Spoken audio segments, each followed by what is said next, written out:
क्या आपने कभी सोचा है कि आपके वॉलेट में रखा वो छोटा सा प्लास्टिक कार्ड इस्तेमाल करने में इतना आसान क्यों लगता है?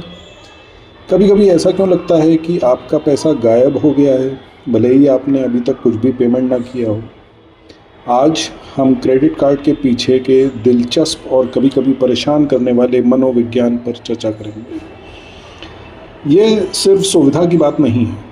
क्रेडिट कार्ड कंपनियां बिहेवियरल इकोनॉमिक्स में माहिर हैं, जो हमारी खर्च करने की आदतों को इस तरह से प्रभावित करती हैं जिसका कि हमें अंदाज़ा भी नहीं होता।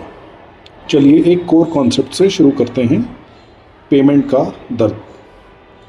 जब आप नकद देते हैं तो आपको तुरंत नुकसान का एहसास होता है। ये नुकसान दिखाई देता है। आप देखते हैं कि आपका पैसा सचमुच आपके हाथ से निकल रहा है, लेकिन क्रेडिट कार्ड के साथ ये दर्द देर से होता है। आपके बैंक खाते पर इसका कोई इमीडिएट असर नहीं पड़ता। लेन देन लगभग बिना किसी रुकावट के होता है। एक और साइकोलॉजिकल ट्रिक है मेंटल अकाउंटिंग। आपके क्रेडिट कार्ड की लिमिट पर मौजूद पैसा अक्सर असली पैसा नहीं लगता। ये मुफ्त का पैसा लग सकता है जो आपने जीता है या आपको खर्च करने के लिए दिया गया है। इससे हम रिस्क लेने के लिए तैयार हो जाते हैं और ज़्यादा खुलकर खर्च करते हैं, जैसे कि ये हमारी जेब से निकल ही ना रहा हो। फिर आपके पास रिवॉर्ड प्रोग्राम्स होते हैं, जैसे कैशबैक, लॉयल्टी पॉइंट्स। बैंक हमारे दिमाग में रिवॉर्ड सेंटर्स को एक्टिवेट कर देते हैं। क्रेडिट कार्ड कंपनीज स्पेंडिंग को एनकरेज करने के लिए इन प्रोग्राम्स को बहुत सोच समझ कर डिज़ाइन करती हैं। इसका मैथ्स हमेशा उनके ही पक्ष में होता है, जैसे ट्रांजैक्शन चार्जेस, इंटरेस्ट और यहाँ तक कि रिडीम ना किए हुए पॉइंट से भी उन्हें फ़ायदा होता है। हम रिवॉर्ड्स के पीछे भागते हैं।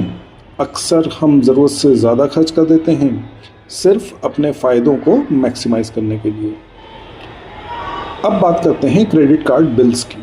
क्या आपने कभी गौर किया है कि आपके स्टेटमेंट में मिनिमम पेमेंट कितना हाईलाइटेड रहता है? ये एक एंकरिंग बायस कहलाता है। हमारा दिमाग अक्सर दी गई पहली जानकारी पर ही ज़्यादा निर्भर करता है। मिनिमम पेमेंट ड्यू पर जोर देकर क्रेडिट कार्ड कंपनियां हमें एहसास कराती हैं कि ये एक रीजनेबल पेमेंट है। इससे ये लोन मैनेजेबल लगने लगता है, लेकिन असलियत में आपको वर्षों तक पेमेंट करना होगा और उस पर अच्छा खासा इंटरेस्ट भी जमा करना होगा। क्रेडिट कार्ड इम्पल्स बाइंग के लिए सबसे बेहतरीन तरीका है।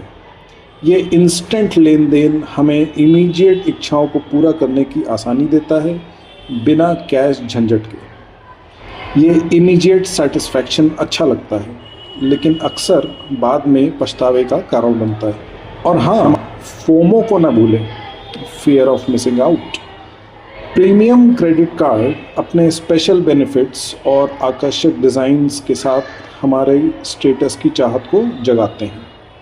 तो इन पावरफुल साइकोलॉजिकल फोर्सेस का मुकाबला करने के लिए हम क्या कर सकते हैं? पहला, छोटी छोटी खरीदारी के लिए ज़्यादा बार कैश का इस्तेमाल करने का प्रयास करें। केवल मिनिमम पेमेंट पर ही नहीं, बल्कि टोटल पेमेंट पर भी ध्यान दें।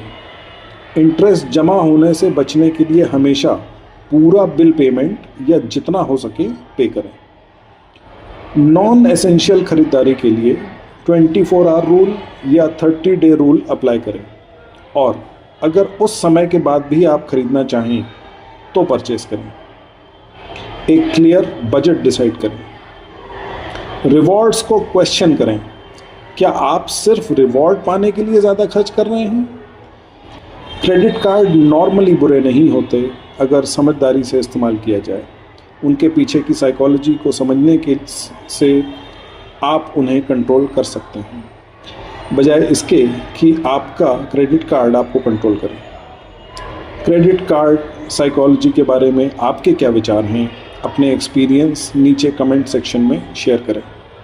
आज आपको ये वीडियो पसंद आया हो तो लाइक करें, शेयर करें और सब्सक्राइब करना ना भूलें। धन्यवाद।